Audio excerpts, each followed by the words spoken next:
Es una pena que yo no tenga libro para poder venir a hablar de él. Pero vamos, bueno, que ya me había avisado. La cuarta de las ponentes de hoy es Judith González. Ella es... sí está, Es que tengo aquí la chuleta, ya esto es una liada, ya. Filóloga y lingüista, máster en formación de profesores de español, ha sido investigadora en el Departamento de Lengua Española y Lingüística General de la UNED, actualmente coordinadora de contenidos, arquitectura y planificación web de la Fundación del Español Urgente, la Fundeu, BBVA, a la cual os recomiendo, pero encarecidamente, que sigáis desde ya, donde elabora junto a Mario Tascón el libro Estilo, Manual para los Nuevos Medios. Como asesora lingüística ha impartido cursos sobre el buen uso del español en distintos medios de comunicación y también, al igual que lo que os comentaba de la Fundeu, también os recomiendo que la sigáis a través de Twitter en el perfil que tiene marcado ahí. El título de la ponencia que nos presenta es presentación del libro Escribir en Internet, guía para los nuevos medios y las redes sociales. Os dejo con Judith González. Bueno, Egunon, buenos días. Yo quería empezar dando, por supuesto, las gracias al Cuarto Congreso Internacional de Ciberperiodismo y Web 2.0, a la Universidad del País Vasco por haberme invitado a estar aquí esta mañana, y a toda la organización, y muy especialmente a Koldo Meso y a María Ganzábal por el estupendo trato que nos están dispensando desde que hemos llegado aquí. Yo vengo de la Fundeu BBVA, que es la Fundación del Español Urgente. Para quienes no conozcáis esta fundación, pues está patrocinada por el BBVA y promovida por la agencia EFE, y trabaja con el asesoramiento de la Real Academia Española. Nuestro objetivo es velar o tratar de contribuir al buen uso del español que hacen los medios de comunicación. Para ello, en el trabajo diario de nuestra fundación, os cuento muy brevemente, ponemos a disposición del profesional de la comunicación, pero también del ciudadano que esté interesado, un servicio de consultas lingüísticas donde se atienden dudas que surgen sobre el uso del español, y además publicamos una recomendación lingüística diaria que viene pues, a tratar de resolver algún problema recurrente que hemos visto en los medios de comunicación o alguna duda que sabemos que nos llega mucho, que nos preguntan y que es habitual. La Fundeu lo que trata, o por tanto lo que pretendemos ser, es una herramienta al servicio del periodista o del profesional de la comunicación, y lo que queremos es también acompañar al periodismo ahora en esta evolución que está habiendo desde los medios tradicionales a los nuevos medios o los medios digitales, ¿no? Ir desde el periodismo en el que siempre ha estado la Fundeu hasta este nuevo ciberperiodismo. Desde finales del siglo XX, la prensa escrita comenzó a reproducir, eso lo sabemos todos y lo hemos visto aquí estos días, comenzó a reproducir en la red las ediciones impresas de sus periódicos. Desde que se empezaron a colgar, digamos, la edición en papel, en PDF, hasta hoy, los nuevos medios han cambiado mucho. Paulatinamente se han ido distanciando de ese concepto tradicional de comunicación y han generado un nuevo espacio donde hoy la información se crea y se comparte de una manera diferente y con un lenguaje nuevo. Para analizar esa nueva comunicación, en la Fundeu hemos puesto en marcha un manual de estilo para los nuevos medios, que se puede consultar online en la web manualdestilo.com, y cuya edición en papel tengo el gusto de presentaros hoy aquí. Tanto la web como el libro, Escribir en Internet, guía para los nuevos medios y las redes sociales, está dirigido por Mario Tascón, pero es fruto de un esfuerzo y de un trabajo plural. Tanto en la web como en el libro han participado más de 50 expertos y se han recopilado, además, trabajos que había dispersos por la red, pero que no estaban recogidos en sí en ningún sitio, y además hemos observado distintas prácticas de escritura, y hemos tratado de sacar de ahí conclusiones y de inferir qué podemos concluir, ¿no? con toda esta andadura que llevan los nuevos medios. Escribir en Internet está promovido por la Fundeu BBVA, lo edita Galaxia Gutenberg y recoge recomendaciones y normas sobre muy diversos temas, desde, por ejemplo, correspondencia electrónica, cortesía en la red, reputación online, cómo es el español global, cómo es la escritura colectiva, cómo se escribe en un wiki, pero cómo se escribe en un blog, cómo es el lenguaje de la mensajería instantánea, qué características tiene, cómo se usan los emoticonos. También una parte más profesional, que tiene cosas de usabilidad, de diseño web, todo lo que hemos entendido que hoy resulta necesario para trabajar con corrección en la red. Con todo, este manual, y sí quiero dejarlo claro, no pretende ser más que un punto de partida, una foto, digamos, del estado actual de la cuestión. No sé si una respuesta, sino quizás simplemente una manera de empezar a responder, más bien, algunas de las preguntas que se le están planteando hoy al español y al lenguaje en la red. De todas las preguntas que se pueden hacer y que se tratan de responder en el libro, yo he hecho hoy una pequeña selección y bueno, para contaros algunas cositas y ir entresacando del libro algo que os invite después a continuar la lectura o acercaros a la página web. La primera cuestión, cuando uno tiene que trabajar en un libro que se va a llamar Escribir en Internet, yo creo que la primera pregunta que nos hicimos fue si escribir en Internet es igual que escribir para el papel. Nos parecía que, claro, era una primera pregunta a la que había que empezar a responder. Una de las formas con las que se puede empezar a contestar es pensar un poco que todos los componentes que integran un sitio web, ya sea una página personal o un periódico online, responden a unos criterios de usabilidad que los expertos definen en función del elemento concreto del que se trate.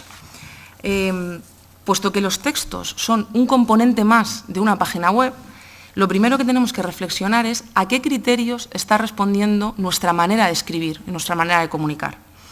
Si la usabilidad se refiere, esa palabra que ahora está en todas partes, ¿no? Si la usabilidad se refiere al grado de facilidad con la que podemos utilizar algo, lo que tiene que importarnos a la hora de redactar para Internet es facilitarle la labor, o facilitarle el trabajo, digamos, a un lector al que ahora hemos empezado a llamar también usuario.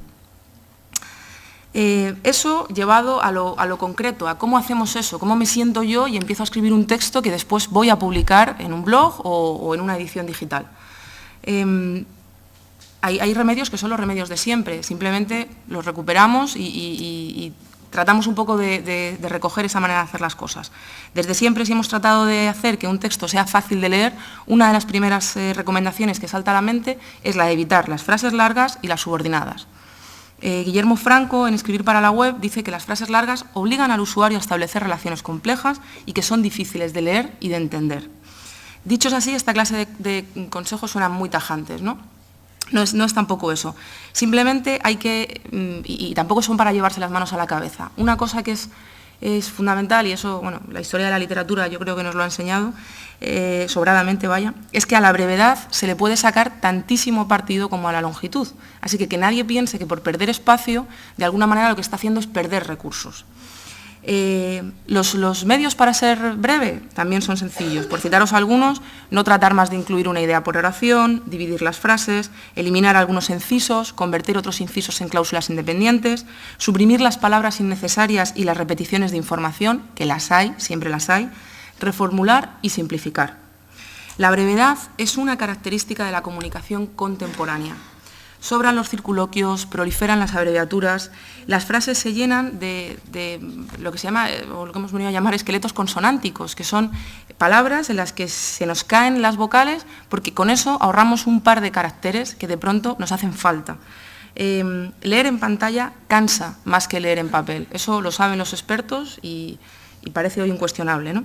Las pantallas son pequeñas, los espacios son minúsculos, tenemos cajas para introducir textos con un contador que nos están diciendo que te pasas, ten cuidado, y todo eso condiciona la escritura. Lo mismo que le sucede a las oraciones, le sucede a los párrafos.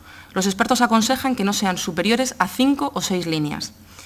Muchas veces la insistencia con la que se recalca que la brevedad es muy importante en Internet puede hacer creer, y hay gente que lo considera así, que Internet se queda, digamos, en la superficialidad de los asuntos o que no es lugar para un análisis detallado, para una reflexión honda.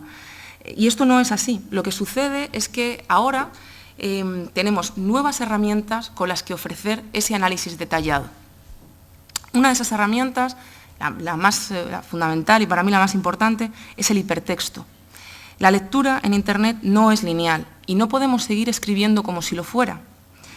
La narración periodística debe contemplar hoy una organización hipertextual, por capas. Hay que ofrecerle al lector diferentes niveles de profundidad y añadir en cada nivel nueva información. Así, no debe agobiarnos la necesidad de escribir textos breves, porque siempre podemos, o sea, ya no se trata de contarlo todo, ¿no? Ahora hemos ganado profundidad, hemos ganado estratificación.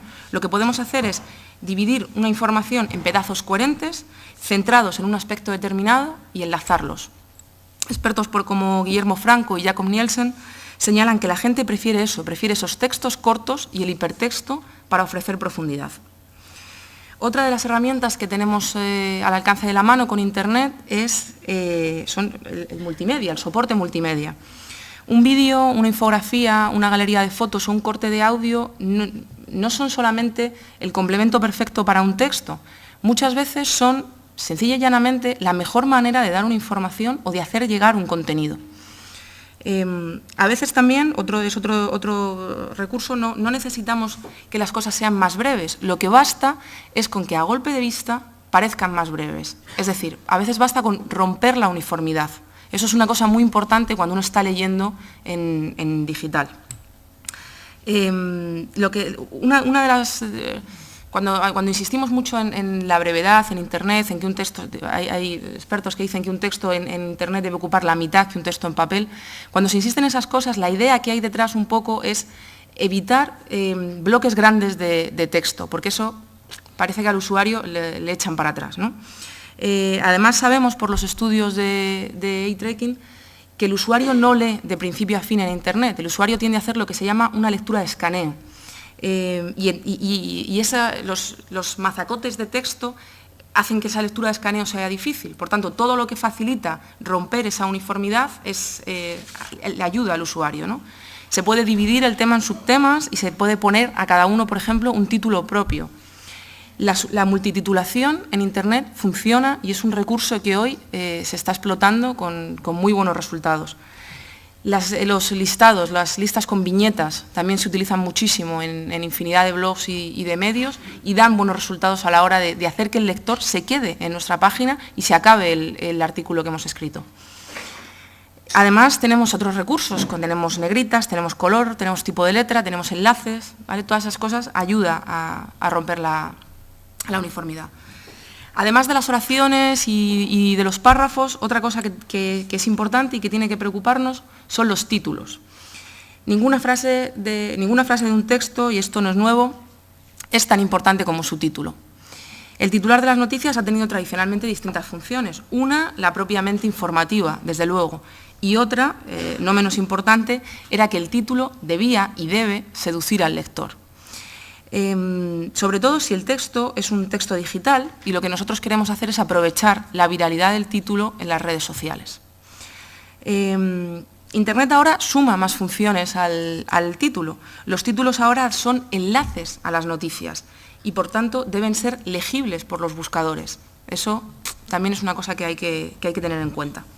Una de las formas que habitualmente se suele señalar para hacer esto es la de situar la información más importante al inicio de la oración, al inicio del título.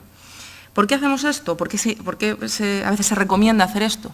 Es una manera de asegurarse de que los buscadores indexan la parte del contenido que a nosotros más nos interesa, la que suele contener la palabra clave, y así además es más probable que los usuarios presten atención a esa palabra al estar en el inicio de la oración cuando hacen una lectura de escaneo. Esto puede parecer sutil, desde luego, pero es bueno considerar que el título que se lee entero en nuestra página web, a lo mejor después no se lee entero en el asunto de un correo electrónico si ese contenido se envía como un boletín y se distribuye entre la serie de suscriptores que tenemos. Siempre, además, es mejor asegurarse que las palabras gancho de nuestro titular van a aparecer, sobre todo si nos hemos tomado la molestia de saber con qué palabras se está hablando en la red de determinados temas, qué palabras aparecen bien posicionadas en los rankings de búsqueda y nos hemos tomado la molestia de hacerlas coincidir con las palabras que hay en nuestro titular. Los títulos deben, y eso vosotros que sois periodistas o estudiantes de periodismo lo tenéis que saber mejor que yo, los títulos deben dar una referencia completa a hechos, lugares y personas y deben ser inteligibles fuera de contexto. Esto, volvemos a lo mismo, hoy es fundamental, cobra nueva importancia. ¿Por qué? porque el título que a lo mejor en la web se entiende, a lo mejor no se entiende después en la aplicación del iPad, si resulta que en la aplicación del iPad ya no sale junto al cintillo que le acompañaba en la web, o si resulta que la imagen ahora es más pequeña y entonces no se aprecia bien dónde está o a qué se está refiriendo. Todas estas cosas hay que tenerlas en cuenta a la hora de hacer versiones. Bueno, sobre eso hablaré luego, pero es una cosa en la que hay que fijarse, en la que hay que empezar a fijarse. Otra de las cuestiones es el tipo de lenguaje. Si hemos ayudado al lector a encontrar lo que busca, escribiendo esos párrafos cortos, dándole oraciones que son fáciles de digerir y facilitando esa lectura de escaneo, lo que no podemos hacer luego es echarles de nuestro texto con la forma en la que lo escribimos. Los estudios de Nielsen indican que los usuarios prefieren un lenguaje objetivo y que hay que manejar con bastante cuidado el lenguaje metafórico. ¿Por qué? Ninguna de estas cosas es tajante, son simplemente ideas que hay que tener en la cabeza. Pero lo cierto es que algunas metáforas, por ejemplo, tienen un carácter muy local. Se entienden aquí, se entienden en Bilbao, se entienden en España, se entienden en Europa, pero a lo mejor no se entienden en el resto del mundo. Y además hay otra cosa, volvemos a la tercera pata de este nuevo banco, que son los buscadores. Los buscadores no entienden el lenguaje metafórico, las máquinas no interpretan bien esas cosas. En Internet, además, hay que tener especial cuidado, esto desde que empezamos, pero yo es que aún lo sigo viendo. En Internet hay que tener especial cuidado con las expresiones y con las referencias temporales. Palabras como mañana o el próximo día 28 se tienen que manejar con cuidado, porque resulta que a lo mejor las ponemos en una web donde de ninguna manera, por más que yo mire, soy capaz de encontrar a qué mes se refiere ese día 28, y a veces incluso ni el año al que se refería. Por este motivo, además, y hasta por el mismo motivo, y hasta tanto la web semántica no solucione esto, que parece que está en camino un poco de solucionarlo, también hay que manejar con cuidado expresiones como actualmente, en los últimos tiempos, ahora, todo este tipo de ícticos, ¿verdad? La recomendación general, y es una frase sacada del manual de estilo de la Wikipedia, es procurar no formular frases susceptibles de quedar rápidamente desactualizadas. Esto de rápidamente desactualizadas a la velocidad a la que va Internet también es una cosa en la que hay que pensar.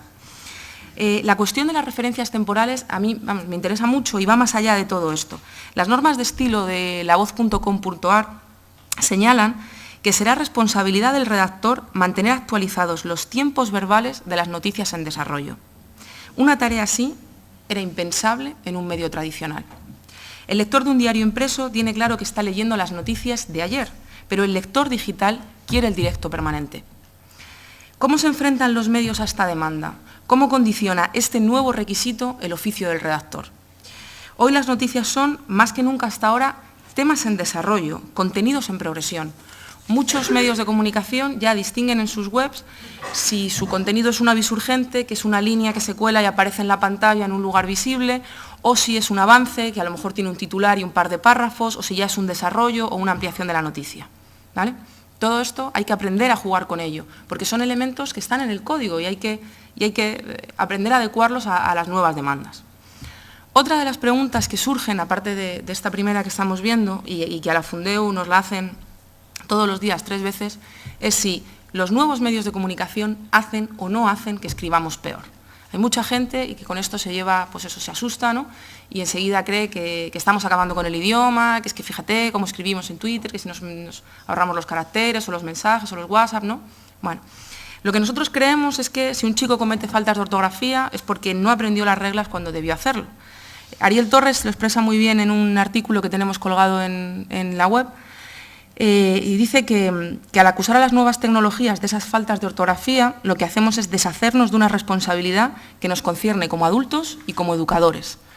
Nosotros además creemos que los nuevos medios, contrariamente a lo que se cree, hacen que la gente se preocupe más por el idioma, porque de pronto la gente escribe más y porque lo que dice permanece y está en un sitio que es más público que antes y nadie quiere que de pronto le saquen los colores con una falta de ortografía, con tal. Ha habido casos, de hecho, en Twitter de famosos a los que se le han dicho, pero bueno, ¿cómo ha escrito esto? ¿No? Y ha recorrido la red rápidamente, ¿no? Otra de las preguntas que surgen, unidas a esta que comentamos, es si la comunicación en Internet es toda coloquial, ¿no? Parece a veces que todo es muy coloquial en el tono en el que se habla. Hay mucha gente también llevándose las manos a la cabeza con este asunto y en realidad Yo creo que la cuestión es bastante más sencilla. En Internet, como en cualquier otro ámbito de la vida, hay que separar lo que es un uso profesional de la red y de los medios que pone la red y un uso más personal. Y eso es una cuestión ya no solo de un medio tradicional frente a un medio digital, sino simplemente de registro, de adecuación al registro y a la conversación concreta. Hay que saber vigilar, nuestra identidad digital, de la que también hablaremos un poco después, y saber elegir las palabras que están asociadas a un estilo y a otro. Lo que sí que sucede, y es una característica también en el libro, podéis leerlo con más calma, es que en Internet todo todo tiene como una mezcla más oral. La comunicación, aunque es escrita, tiene muchos rasgos de oralidad. También por el empleo de emoticonos, porque cuando escribimos perdemos todo el componente suprasegmental, toda la entonación, y eso nos fuerza a tener que codificarla de alguna manera en lo que escribimos, y eso hace que a veces tienda a ser todo, o tratemos de que todo sea más oral. Otra de las preguntas clave que afectan de lleno al uso de la lengua es el asunto de la audiencia global. ¿Cómo escribe uno de pronto para una audiencia global? Hoy, a golpe de clic, las fronteras geográficas han desaparecido. Los idiomas se entremezclan, se aderezan con una especie de palabras universalizadas que parece que todos entendemos, y hoy argentinos, mexicanos, españoles, podemos ver cómo escribimos en tiempo real. La incorporación de neologismos y el intercambio de expresiones es continuo, más rápido de lo que lo ha sido nunca. Existen más de 150 millones de lectores potenciales que demandan contenidos en español. El periodista tiene la tarea ejemplar de usar un español que se pueda entender a un lado y a otro del Atlántico, porque tiene la obligación de llegar a sus lectores, a sus receptores. Las empresas en el mundo empresarial y en el mundo de la publicidad se tiende cada vez más a adoptar una solución que es una especie de nueva modalidad de español, que no es propia de ningún país en concreto, pero que puede funcionar bien en todo el ámbito hispánico. Es el llamado español neutro, o global, o internacional, le dan distintos nombres, que avanza también a medida que, por ejemplo, los fabricantes de software traducen y crean aplicaciones que tienen que vender en un mercado global. Entonces necesitan pues, que los botoncitos que te explican las cosas que hacen, por ejemplo, se entiendan y funcionen bien en Argentina y en España. Además, esto a veces se ven cosas muy bonitas y se ve cómo se tratan de encontrar esos consensos ricos en matices, pero con los que también toda la mayoría, digamos, esté cómoda. Escribir para una audiencia global conlleva también otro asunto, y es que escribir para una audiencia global implica escribir para todos. Volvemos a lo mismo. ¿Cómo se hace eso? ¿Cómo de pronto escribo para todos? Si yo escribía aquí, en mi barrio, para los que leen el periódico de mi pueblo, ¿no? De pronto, ¿cómo escribo para todos? Esta es una pregunta muy interesante. Se podría hablar mucho, en el libro también lo tenéis todo con más detalle. Yo, perdonad que vaya saltando de cosa a cosa, pero quiero picaros un poco, si me permitís la expresión, y que os apetezca al final llegar al libro o llegar al web, entonces voy saltando un poco rápido por los asuntos. Pero esta cuestión, que es interesante, se puede, abordar desde distintos puntos de vista. Uno, por ejemplo, es que los nuevos medios tienen la responsabilidad de ofrecer una imagen representativa de la sociedad. Hay un artículo por internet, no sé si está en el 20, creo que está en alguno de los blogs del 20 minutos, que explica, y es interesante, vale la pena buscarlo, cómo el 20 minutos decide cada día lo que llevan en su portada. Y ellos explican, su conclusión al final es que lo que se preguntan al final, cuando le dan el visto bueno a la portada antes de imprimirla, es si los campos de interés de todos los miembros de una familia media están representados en la portada. El 20 minutos es un periódico, en fin, muy generalista, se reparte a todo el mundo en la boca de metro, pero ellos tratan de que todo el mundo tenga en la portada su hueco, ¿no? Que se sienta ahí. También otra idea interesante respecto a esto es, ya no solamente tenemos medios generalistas, tenemos, como no hemos tenido nunca, infinidad de medios para temas muy, muy concretos. El profesor Ramón Salaverría señala que existe un cambio de los medios de masas a las masas de medios, y esto también es muy interesante y muy nuevo. Escribir para todos, y esto hay que decirlo, y no solamente decirlo, tenerlo en cuenta, es crear contenidos que sean accesibles independientemente de las capacidades físicas, intelectuales o técnicas de nuestra audiencia. Y eso Nos olvidamos de ello con demasiada frecuencia. Cuando, ligada a la pregunta anterior, cuando lo que nos preocupamos es de llegar a todo el mundo, claro, a mí esto me lleva inmediatamente a un problema, es cómo podemos escribir para todos y llegar también a cada uno. Ese juego es jugar en dos ligas a la vez, digamos, ¿no? La clave aquí y la recomendación general es que hay que conocer a nuestra audiencia. Es fundamental segmentar bien a nuestro público potencial y pensar cómo va a querer encontrar la información. Un mismo dato, una misma información puede ser buscada por personas diferentes de maneras diferentes y nosotros tenemos que tratar de que cuanta más gente mejor llegue a nuestro contenido. Hay que pensar quién va a ser nuestro usuario, cuál es su edad, si conoce la temática de nuestro portal, si viene buscando algo en concreto o simplemente ha llegado ahí, está paseando, está cotilleando, ¿qué hace? ¿No? La analítica web, sobre la analítica web también hay cosas en el libro, pero es fundamental, no es nada desdeñable, es decir, la gente ya no llega a las web por la portada, aterrizan desde cualquier página porque han visto un enlace en Facebook de un amigo, entonces pinchan, llegan ahí y a lo mejor cogen un artículo o una página un poco in media res y tenemos que darle la oportunidad de responder a su pregunta, de darle opciones para que navegue y se quede en el sitio, de que entienda de qué va esa web, extraiga la información que necesita. Todo eso es verdaderamente complejo y vale la pena ponerse a pensar en ello para que luego las cosas funcionen, ¿no? Tener en cuenta además hoy que yo creo, que todos, cada vez todo está más relacionado. Antes comentábamos ayer que hoy uno es periodista, pero tiene que tener al lado al informático. No se trata de ser programador, no es eso. Pero sí que hay que pensar que no vale de nada escribir un buen reportaje si a lo mejor mi título no va a funcionar en Twitter. O si resulta que después ese reportaje está colgado en una página web que no es accesible. O resulta que está mal etiquetado. Y después no se puede encontrar, no tengo buenas categorías. Todas esas cosas están muy relacionadas y al final, en la comunicación hoy en día en Internet, todo eso forma un paquete y ese paquete se valora entero. Los buscadores, por ejemplo, lo valoran entero y hacen que tu página se encuentre o no se encuentre. Muy al hilo de esto siempre hemos escrito para las personas, perfecto, pero hay que empezar a escribir para las máquinas. Esa es otra pregunta, ¿cómo escribimos para las máquinas? El proceso de comunicación ha experimentado un cambio profundo con esto y ha sido la introducción de las máquinas. Seguimos escribiendo para las personas, qué duda cabe, pero tenemos que hacer que las máquinas nos entiendan, tenemos que comunicarnos con ellas. Los buscadores, especialmente Google, son la principal herramienta para acceder a la información que hay en Internet. Así que, no sé, es fácil comprender la importancia de que nuestro artículo aparezca situado entre los primeros resultados de búsqueda. Cuando un usuario llega a Google, teclea, le da el intro, ¿qué le aparece? Tenemos que estar ahí de los primeros.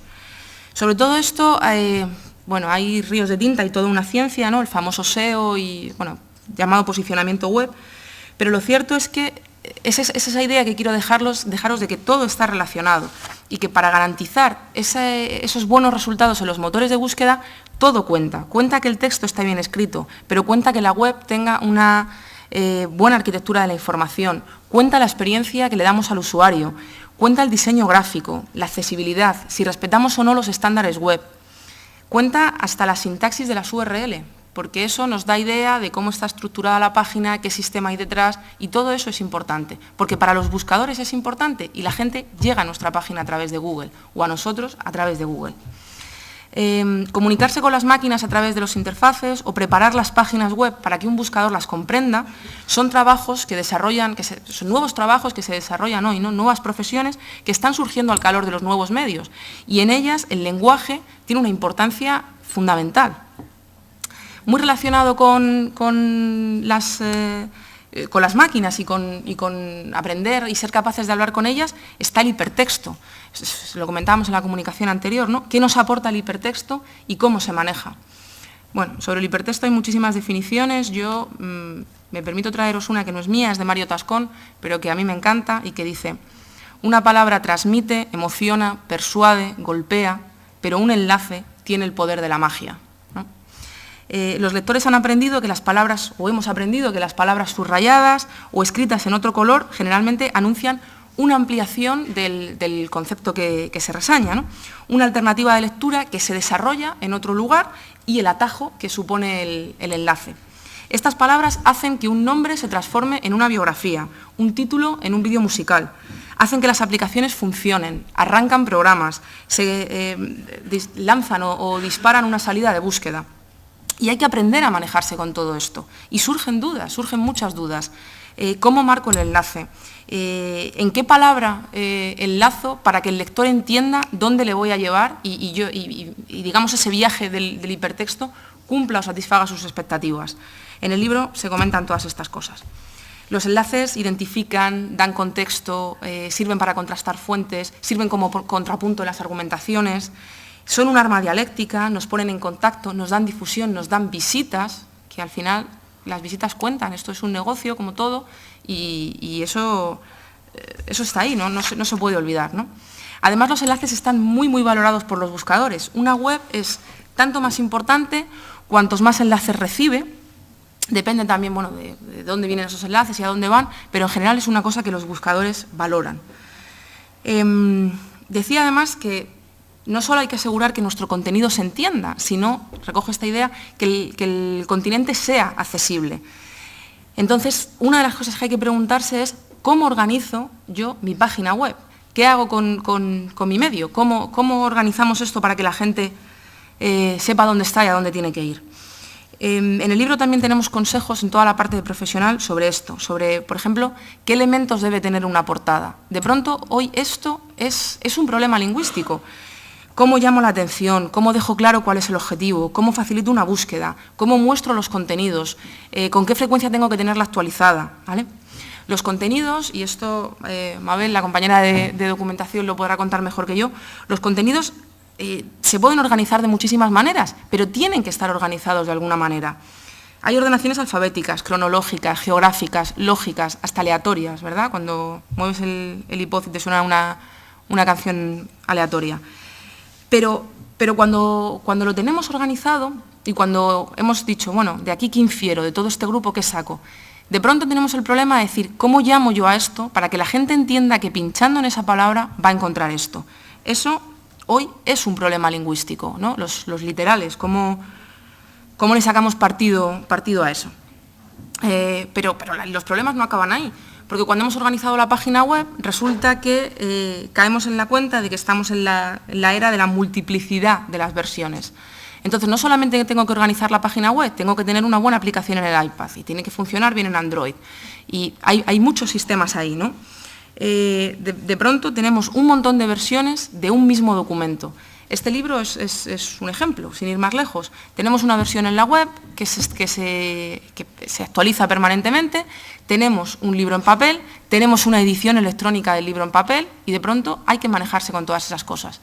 Tenemos una noticia que sale en un reportaje del fin de semana, pero tenemos una noticia más breve que sale en el periódico, pero hay que poner lo mismo en un titularcito en Twitter, hay que darle una entrada un poco más amplia en Facebook.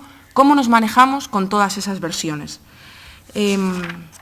Debemos ser conscientes, además, a la hora de manejar estas distintas versiones, de las oportunidades que tienen, desde luego, pero también de las limitaciones. Por ejemplo, los costes en el consumo de la red. No es lo mismo un reportaje de fotos que uno va a ver en su casa con su ordenador donde tiene banda ancha a una que tú vas a ver en un teléfono y que de pronto te has dado cuenta que cuando has entrado 3 veces en esa página te has quedado sin 3G, ¿no? Todo eso hay que tenerlo en cuenta y para eso además se establecen una serie de estándares en el desarrollo de aplicaciones que conviene tener presentes.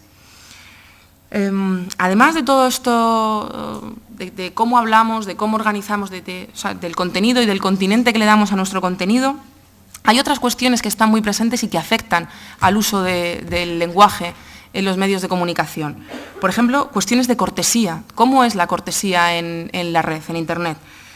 En el libro hemos recopilado un montón de consejos básicos pero útiles, cosas como, por ejemplo, que es mejor enviar los mensajes en texto plano y no en HTML, qué entiende la gente cuando escribes en mayúsculas, si resulta que les estás gritando, si no es bueno hacerlo, cuestiones como que cuando copias un correo a varias personas es mejor ponerlos en copia oculta, que parece que no, pero todavía no hemos aprendido a hacer eso.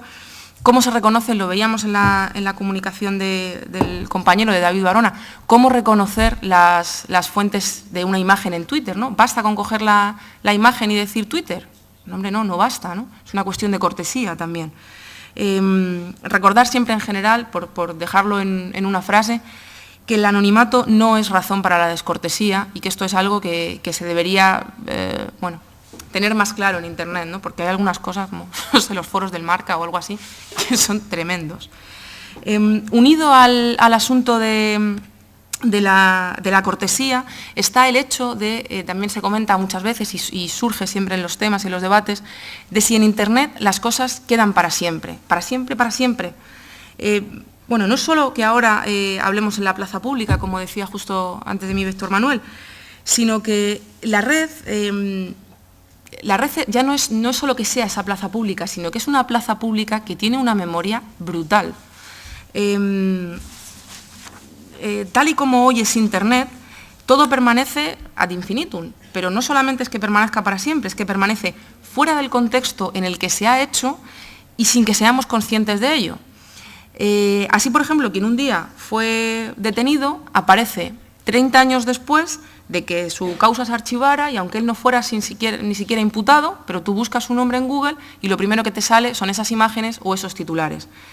Está el asunto, que es un tema muy interesante, que también lo tenéis artículos en el manual, del derecho al olvido. De pronto hemos perdido el derecho al olvido, nos equivocamos un día y eso va a aparecer asociado a nuestro nombre cada vez que saquemos, que alguien nos busque en Internet.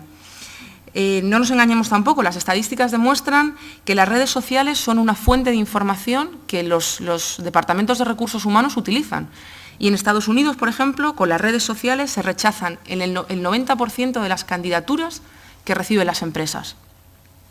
Los datos que Google o Facebook tienen de nosotros se guardan para siempre. Se los guardan y no sabemos a quién se los venden ni por cuánto y tampoco sabemos qué minería de datos les aplican, ¿no? ¿Qué sacan de ahí? Así las cosas, conviene desde el primer momento ponerse a reflexionar un poco y aprender a manejar nuestra identidad y nuestra reputación digital, ¿no? Lo que ha venido a llamarse así. Ahora podemos darnos a conocer con más facilidad y con más rapidez que antes, pero con esa misma facilidad y rapidez podemos granjearnos enemistades. Siempre corremos el riesgo, además, de ser malinterpretados y de poner en entredicho nuestra imagen y la imagen del medio en el que trabajamos. Medio, la empresa, la marca, cuidado con esto, ¿vale? Hay que monitorizar, una recomendación interesante es monitorizar lo que dicen de nosotros. Lleva muy poquito tiempo y vale la pena configurar una alerta de Google que nos avise de cuando están hablando de nosotros o de nuestra empresa o de temas que a nosotros nos interesen. Además es fundamental la rapidez en la reacción, la transparencia y anticiparse, que a veces es tener media batalla ganada, de verdad, ¿eh? Surge también el tema de necesitar a veces asesoramiento jurídico, ¿no? De si mis opiniones en Internet hasta qué punto pueden llegar a tener luego repercusiones legales. Sobre eso también tenéis otro capítulo en el libro hablando de ello. Los usuarios, ¿qué hacemos luego con todo esto, ¿no? Un poco por ir cerrando. ¿Hacia dónde va Internet o hacia dónde la estamos llevando, ¿no? Los usuarios que hasta hace unos años utilizaban únicamente el ordenador de mesa o el portátil para leer noticias, cuentan ahora con tabletas, con libros electrónicos, con teléfonos inteligentes y su asentamiento crece a pasos agigantados. En este escenario multiplataforma, el futuro del periodismo pasa por entender esas nuevas dinámicas de consumo y ofrecer los mismos estándares de calidad en cada soporte, por lo menos tratar de ofrecerlos. La nueva realidad obliga a una revisión constante de la oferta informativa y supone una oportunidad para el desarrollo de nuevos contenidos que apuesten por la portabilidad, la personalización y las posibilidades sociales. Esto no es fácil, desde luego, y más con la que está cayendo y los tiempos de crisis que tenemos, pero es bueno pensar siempre, y con esto me despido, que la gramática de los nuevos medios es, como todas las gramáticas, un sistema armónico, coherente, en el que determinadas exigencias, como la brevedad, se compensan con nuevas herramientas, el hipertexto, por ejemplo. El empleo solvente de toda gramática lo ha conllevado siempre, un periodo de adquisición, de balbuceos y de pruebas, pero cuando finalmente se llega a dominar y las gramáticas están pensadas para que los hablantes las dominen, lo que se ha adquirido es una poderosísima herramienta con la que no solo es posible construir un mundo, sino también compartirlo. Eskerrik asko. Muchas gracias.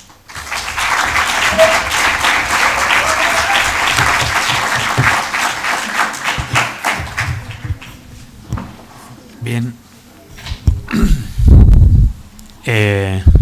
Me imagino, vamos, que ahora tienen que saltar dedos como cuestiones o preguntas para Judith.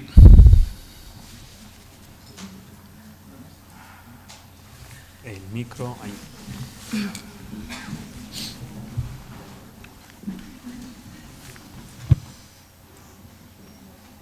Antes has comentado que a veces el lenguaje tiene que adaptarse a la máquina, y yo he pensado que no sería también cuestión de que una colaboración entre la gente que crea esas máquinas y los lingüistas sean las máquinas las que se adapten, porque si no sería, vamos, las máquinas tienen que estar para adaptarse a lo que queremos, no al revés. Entonces igual sería esa la labor. Sin duda, lo que pasa es que eso tampoco es fácil. O sea, y las máquinas lo hacen, ten por seguro que lo hacen. Si las máquinas nos adaptaran a la forma en la que nosotros escribimos y a la forma en la que nosotros entendemos el mundo, no podríamos usarlas. Lo que pasa es que pedirle a una máquina que... quiero decir, o sea, eso sería el reto de la inteligencia artificial. Pedirle a una máquina que entienda lo que es mañana, eso es una cosa difícil, ¿no? Hay muchos componentes en la lengua que son difíciles de entender. Es como si la lengua fuera un sistema tridimensional y las máquinas vivieran en 2 dimensiones. Entonces, sí, pueden hacer muchas cosas, pero no lo van a hacer todo. Entonces, siempre es más fácil que tú entiendas a la máquina que la máquina te entienda a ella. No obstante, por supuesto, la gente trabaja porque cada día sea más fácil. Y de hecho lo es. Hoy hay cosas que son mucho más fáciles de hacer que hace 20 años, sin duda. Ha pasado también con otros medios a lo largo del tiempo, pero una vez la máquina o la tecnología se ha podido adaptar, ha vuelto a tomar el matiz que tenía antes. Por ejemplo, antes de que apareciera el cine, en las obras de teatro la gente hablaba, y cuando llegó el cine, como todavía no era sonoro, tuvieron que adaptarlo, poner cartelones, hacer películas en las que no hiciera falta hablar, pero en cuanto apareció el cine sonoro se volvió a obras como las obras de teatro, que no se quedó otra vez en hacer, ya podemos hablar, pero como nos hemos adaptado a no hacerlo, vamos a hacer películas también mudas, como que no se olvide cómo se escribía antes de tener que adaptarse, para luego, cuando no haya que adaptarse, poder volver a eso. No, si no es una cuestión de que se olvide, es una cuestión también a veces de cómo aprovechar al máximo las cosas. Y muchas veces no es que en Internet la lengua, le quites cosas a la lengua, no. En Internet exprimes la lengua y la condensas y haces que dé todo lo que puede dar, como se ha hecho muchas veces a lo largo de la historia. Como el límite de Twitter de 140 caracteres no es una cosa nueva en la historia de ninguna lengua, porque entonces no tendrías poesía, no tendrías métrica, no tendrías... Siempre hemos sido capaces de adaptarnos a determinadas estructuras, ¿no? Escribir en Twitter no es ni más fácil ni más difícil que escribir en decasílabos o escribir alejandrinos. Lo hemos hecho, hay quien lo hace mejor y hay quien lo hace peor. Bueno, luego no todo el mundo es Quevedo, ¿no? Pero ahí está. No es una cosa nueva. Y no es malo que pase por las máquinas, no es eso. No es, a veces se le da como un aire un poco perverso al asunto y no es así. También hay mucha riqueza y muchos recursos y mucho ingenio en ese uso de la lengua.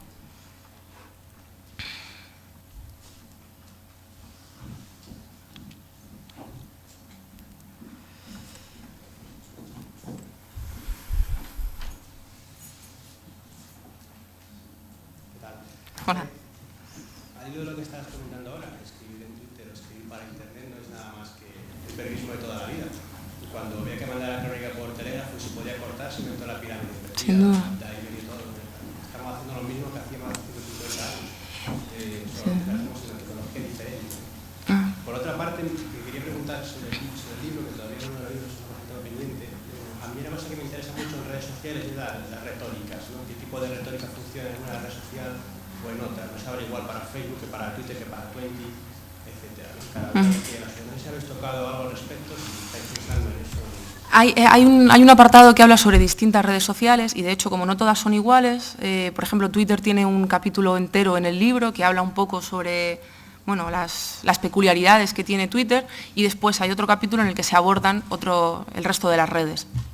Y bueno, se dan todo tipo de consejos en eso, en ese tipo de retórica o esos modos que son, digamos, distintos y más característicos de un medio y no de otro, ¿no? Y respecto a lo que decías al principio, sin duda, vamos, o sea, yo de hecho, nosotros lo comentamos a veces, ¿no? Y es que Twitter lo que hace es enseñar a editar, a decir, no me cabe, pues espera que vuelvo y espera, si lo digo así sí me cabe y a lo mejor de esta manera incluso se entiende mejor, ¿no? O sea que sí, sin duda. Vale, enhorabuena por la charla. Gracias. Yo quería a ver si me das un consejo. Y bueno, has hablado de que el titular, pues no sé, es el elemento más importante, ¿no? Que si solo tenemos, si tenemos poco tiempo para hacer algo bien, que hagamos un buen título. Has hablado, por supuesto, del portadista, ¿no? O de la portada, de que está cambiando cada 2x3. Entonces mi pregunta es, ¿qué titular es el más importante? ¿Yo qué tengo que hacer? Porque voy a poner un título en la portada, un título en el artículo, en esa segunda capa de la que hablas, que es el que permanece, el que va a estar para siempre ahí, porque la portada me estás diciendo que cambia cada día, o varias veces al día. Y luego incluso pues me atrevo a decir que en las redes sociales pues quizá otro tipo de titular. Entonces, ¿qué titular es más importante? Porque tenemos que hacer buenos titulares y poner, has dicho que palabras clave, porque Google no entiende la ironía, no entiende el humor, y tenemos que ayudarle a que indexe nuestra información poniendo buenas palabras clave en los titulares. El titular de la noticia, yo me preocupo por, es mi pregunta, aconséjame. Titular de la portada, titular de la noticia. Yo creo que, fíjate, lo cogería de otra manera. Yo creo que a veces lo importante es dibujarse un poco el viaje que hace el usuario, el camino que sigue el usuario. Si mi usuario entra a mi página web poniendo, no sé, elpaís.com, ¿qué encuentra? ¿Le funciona ahí el titular que ve? Si le funciona, bien, ya tienes una cosa hecha. Vamos a otra cosa. El usuario busca en Google algo que tiene que ver con mi noticia. Cuando aparezca el resultado de Google, mi titular, ese que me venía bien en la web, ¿me sigue funcionando bien ahí? ¿Sí? ¿No? ¿Ajusto? ¿Adapto? ¿Vale? Si resulta que esto, alguien lo está viendo en el iPad y de pronto hay aplicaciones, por ejemplo la del País, a mí me gusta mucho, me parece muy cómoda de manejar, que tienen un cuadradito, una ventanita de Twitter, que tú le das a un botón y te dice título, y otro botón enlace, y otro botón es enviar. Eso lo hace la máquina ella sola. Yo siempre he hecho clic, clic, clic y lo he lanzado. Mi titular sigue funcionando ahí. O sea, no sé si me explico. Yo me miraría un poco esos itinerarios, es decir, cómo llega la gente y si sigue funcionando un poco en todos los ámbitos. Y si no, es cuando hay que ajustar o cuando hay que ver, bueno, pues es que a lo mejor yo no quiero una aplicación que me ponga el título por defecto, sino que me deje editar el título, o cómo de fácil es editar el título, ¿vale? Cosas así. Precisamente por eso, por lo que hablábamos antes, por esa variedad de versiones en las que el contenido tiene que funcionar en cada una de las versiones. No sé si puedo hacer otra pregunta. Sí. Nosotros debemos aprender a utilizar herramientas como Google Analytics, Google Trends, Google AdWords, ese tipo de cosas. Sin duda, sin duda. Porque son otra parte de la tarta. O sea, mi idea es esa, que todo está muy relacionado y que de pronto tú puedes escribir un contenido muy bueno o que tú crees que es muy bueno, pero luego resulta que es que ves en el Analytics que ha tenido 4 visitas y hay otro de pronto que dices, pero ¿y esto por qué ha funcionado? Tienes que ver, a veces no solamente cosa de nosotros. Nosotros una vez en la Fundeo nos pasó que de pronto pensábamos que Analytics se había roto. Decimos, bueno, pues ya lo hemos roto, porque teníamos tal cantidad de visitas en una noticia, en una recomendación, que para las estadísticas de nuestra web era tremendo. Lo único que nos había pasado era que habíamos sido portada de Menéame. Entonces, si tú de pronto no estás viendo eso, no estás viendo que, es que aquí, si me enlazan, mira todo lo que gano. O resulta que es que este título no se ha entendido, entonces, como no ha llegado, no ha tenido suficientes visitas. Todo eso hay que saberlo. Además es que ya no solamente el número de visitas que tienes, sino que herramientas como Google Analytics lo que te ayudan verdaderamente es a conocer a tu audiencia. Por ejemplo, saber desde qué países ven más tu web. saber con qué sistemas operativos entran más a tu página web, qué navegadores utilizan. Resulta que a lo mejor tú trabajas por tu decisión corporativa de tu medio, de tu institución, siempre con Explorer, y tú ves bien tu página en Explorer, y luego resulta que llego yo, que uso Safari, y no la veo bien. Y tú no sabías eso. Y resulta que a lo mejor un 20% de tu audiencia está llegando a través de Safari, y entonces no está viendo bien tu página web. Estás perdiendo público ahí. Y estás perdiendo público no por nada, por desconocimiento, simplemente por no poder decirle a tus técnicos, oye, mira, es que resulta que esto no se ve bien aquí, ¿por qué esto no funciona bien aquí? ¿No? O resulta que a lo mejor cada día se incrementa el tráfico que llega a través de dispositivos móviles. ¿Cómo es nuestra web? ¿Se ve bien en un dispositivo móvil o cómo funciona? Y todo eso es un poco lo que hablábamos antes, de cómo llegar a todos y a cada uno, conociendo a la audiencia. Y Google Analytics es interesante para conocer a la audiencia. Y entonces, aprovechando ya, y prometo no hago más preguntas, y así le proporcionamos a la profesora Ganzábal, a ver si le proporcionamos un buen tiro. Tiene un peligro. Entonces hay que escribir para los usuarios, hay que escribir para los buscadores, pero lo más importante siguen siendo los usuarios, ¿o no? Porque si hay que saber ya utilizar todo este tipo de cosas... Pero ¿cómo llegas al usuario? O sea, lo importante es el usuario, sin duda, lo importante son las personas, eso está claro. O sea, y después los animales y luego las plantas, sin duda, pero quiero decirte que es la manera de llegar a través de ellos. O sea, los buscadores son un eslabón del camino. Esto es como si yo tengo una casa preciosa, pero es que resulta que es que no le he puesto pomo a la puerta. Pues tenemos un problema. Tenemos un problema.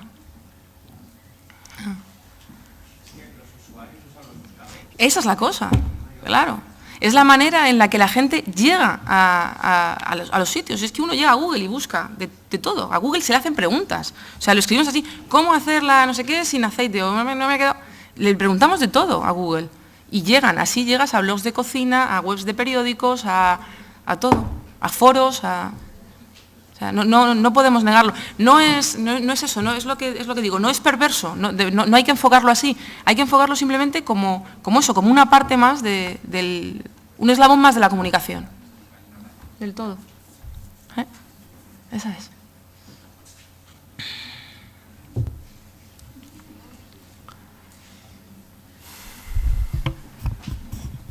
¿Alguna otra pregunta?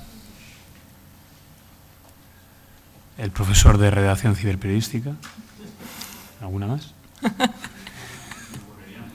Ya. Nos hemos comprado el libro, ¿eh? ¿Sí? Bien, pues despedimos a Judy González. Lo único, el profesor Marcos Palacio me ha pedido 2 minutos que os va a robar porque os quiere poner un vídeo. 2 minutos, no más. Gracias, Judith. A vosotros.